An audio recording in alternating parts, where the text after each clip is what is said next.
Welcome to a brand new season of Knit a Spell. I'm your host, Katie Rempe, and I'm so excited to be back with you for another season. If you're a returning listener, thank you. I've missed you.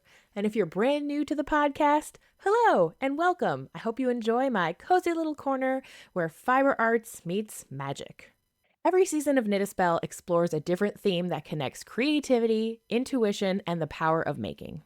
And this season, we're diving into something that affects every single one of us: adaptation. Whether in our craft, our magical practice, or our everyday lives, the ability to adapt is what allows us to grow, pivot, and thrive when things aren't going exactly as planned. And let's face it, when do things ever go exactly as planned? Today's episode is just you and me. I'm going to tell you a little bit about what's been going on since last season because there's been a lot of opportunities to adapt between then and now. I also want to introduce a brand new segment that I'll be including in every guest interview of this season. 5 foundational questions that will give us insight on how different makers and magical folks navigate change. So grab your current whip, get something to sip, and let's dive into it.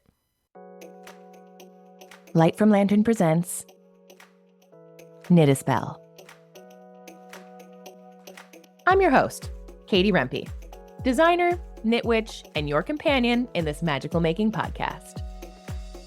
Together, let's explore the enchanted world where knitting meets the magic of the craft.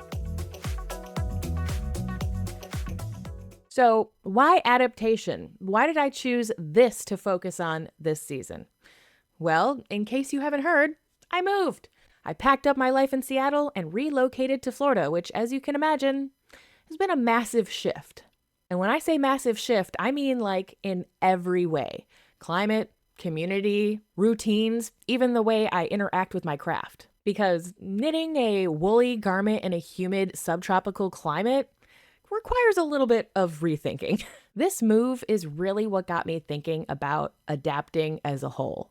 How we as makers constantly have to adjust, whether it's modifying a pattern, working with new materials, or reimagining what creativity looks like when life throws us a curveball. The ability to adapt is at the core of everything we do. And that doesn't just apply to making, it applies to magic too. How often do we have to shift our mindset, adjust our practices, or embrace a new perspective to make room for growth? Spoiler alert, all the time. And that's why for this season, I wanted to explore adaptation, not just from a survival skill, but as an act of magic. Because when we learn to adapt with intention, we open up ourselves to new possibilities, unexpected blessings, and even greater creative freedom than we might have originally anticipated. As I mentioned in the introduction, something new I'm doing this season is including 5 foundational questions for every guest to answer and reflect on. These questions are all about how adapting plays a role in their life, their work, and their creative process. I wanted a way to connect all of our conversations back to the bigger theme of this season, while also giving different perspectives on what it means to embrace change. And since I'm going to be asking every guest these questions, I figured, why not start the ball rolling by answering them myself?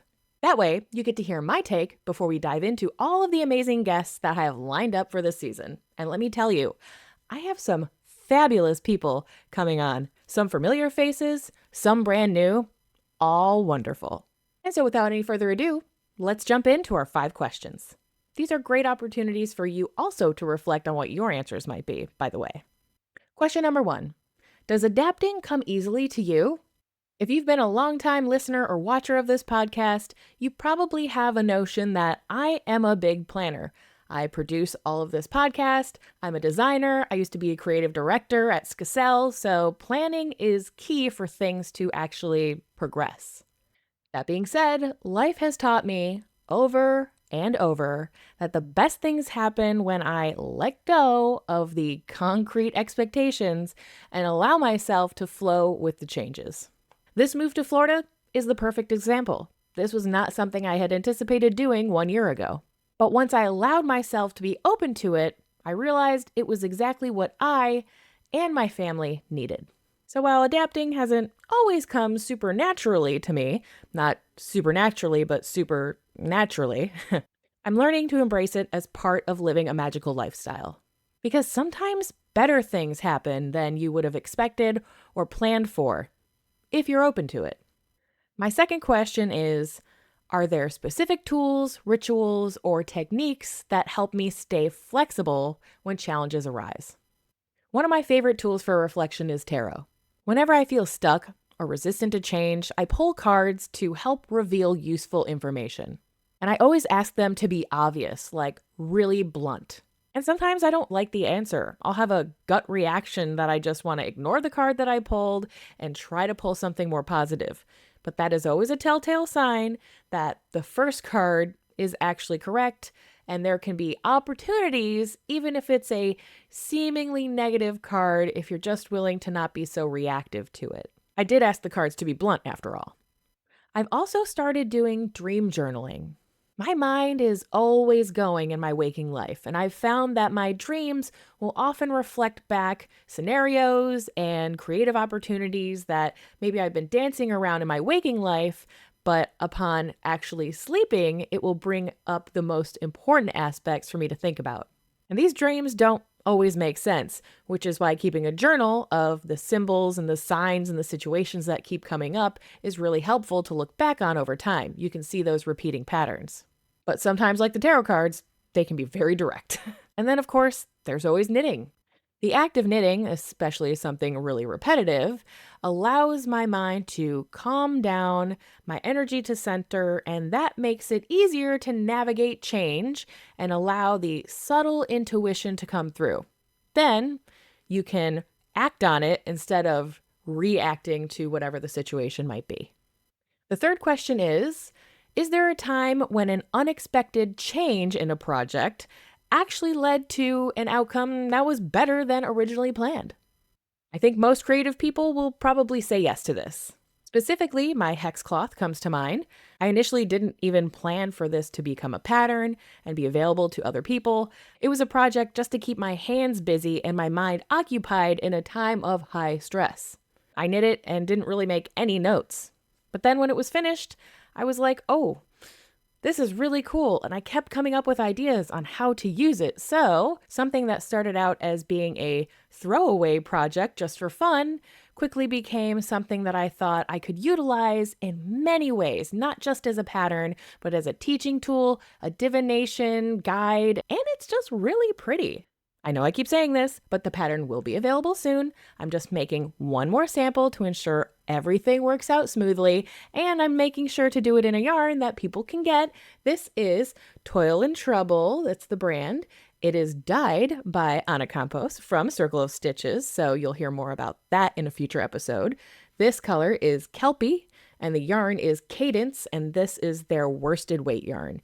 It's a 100% superwash merino, and it is just this beautiful blue-green color that I think is going to be perfect for this final Hex Cloth. So if you're not on my newsletter yet, this is a great opportunity to do so. Patreon fans will also be getting it for free once it comes out, so all the details will be in the description if you want to learn more. Question number 4 is, in what ways do you think adaptation and intuition work together when you're crafting? As a designer especially, I always think I know the road that the design is going to go as I'm making it. However, sometimes reality hits you in the face and you think, oh, maybe somebody doesn't want to do 800 baubles in one project, or I'm going to run out of yarn sooner than I thought. And so you have to be up to change and adapt in order to actually make an end product that makes sense, will be enjoyable to do, and keeping in mind that the yarn can always be pulled out and reused is, of course, something that makes the adaptation process much easier. How many times have we ignored our knitter's intuition? Something doesn't seem right about this project all of a sudden, and then you look a few rows back and you say, oh, I twisted this stitch, or I forgot to do this cable, this or that is wrong. As you go, you learn to read your own signs, pay a little bit more attention, and that's really where the magic of being adaptable, but also tapping into your intuition can really come together to be a very powerful tool. The fifth and final question is, what advice would you give someone feeling stuck in their creative practice?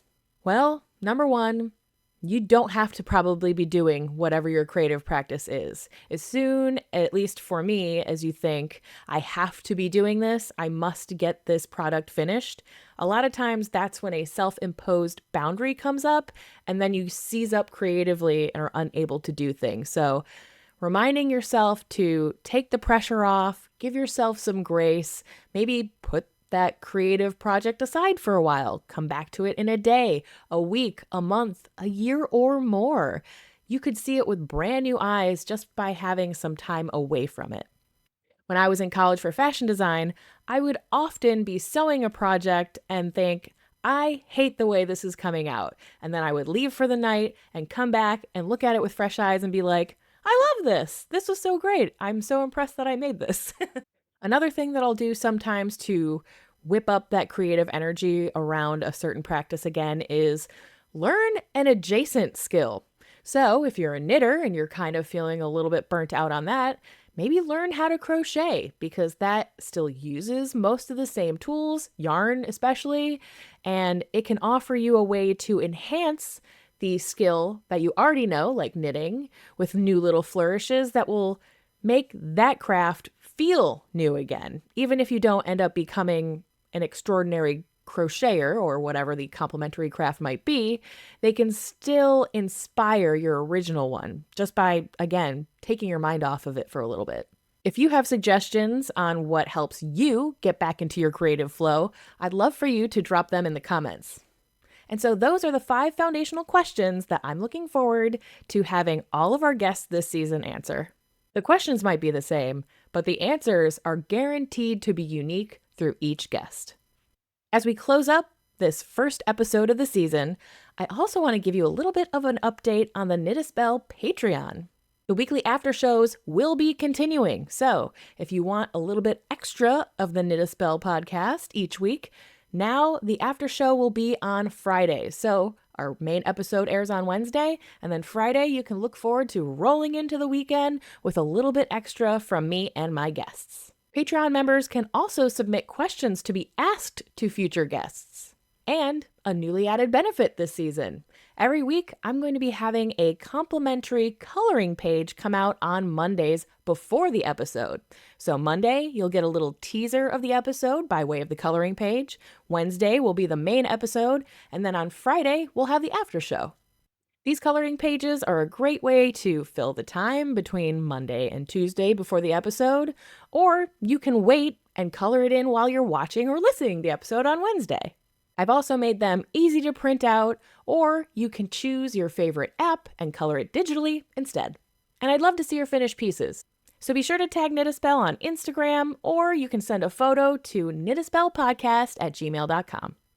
If you're already a member of Patreon, thank you. Your continued support means everything. If you're new and curious about signing up, it's just $5 a month. It goes to supporting the show. You'll also receive a free Knit a Spell sticker after being a patron for 3 consecutive months. And when you sign up, you unlock the entire archive of everything from our past seasons, behind the scenes, exclusive downloads, all sorts of fun stuff unlocked for you to enjoy. You can find out more by visiting patreon.com/knitaspell. Thanks for tuning in. I'm really looking forward to bringing you a brand new season of amazing guests all around our topic of adaptation. If you enjoyed this episode, go ahead and subscribe, leave a comment, or share it with a friend. See you on Friday for the after show on Patreon. Until next time, merry make! Thanks for tuning in. If you enjoyed the show, consider sharing it with a friend, leaving a review on iTunes or Spotify, and supporting us on Patreon to enjoy exclusive content. You can also subscribe to the Light from Lantern YouTube channel to receive a notification whenever a new episode of Knit a Spell is released. And as always, I'd love to hear your feedback on this episode, so be sure to leave a comment on YouTube or on Patreon. See you next week!